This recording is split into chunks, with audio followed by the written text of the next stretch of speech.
I think that I I still get very nervous before I start a movie, like 3 days before. I just get this stomach drop, like, what if I can't act? What if I don't know how to do this? And I think if I had a process, that would be really helpful. I'd be like, trust the process and do the process, and then that'll work. And I just never have found one. And um, but I was I didn't really understand what I was doing at any point in time. And when I finished Silver Linings, I was convinced that that was the worst performance of my life.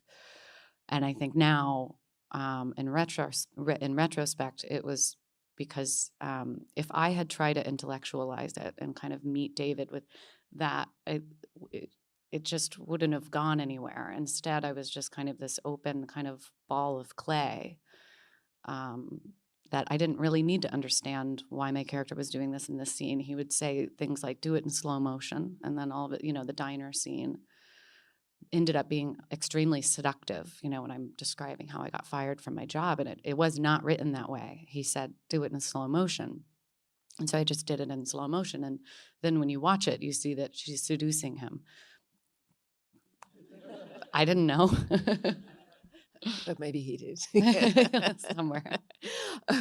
But of course, the thing about David O. Russell films is that they do defy genre and all that, and that sometimes that some people find that difficult. But with Silver Linings, it's absolutely that great example of, there's a bit comedy, but it's also Yeah.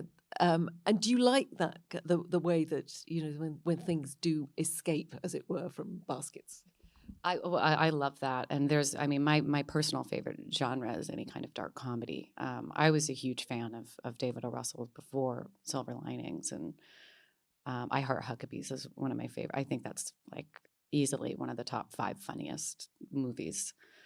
And because it's just so pure, and unpolluted and random.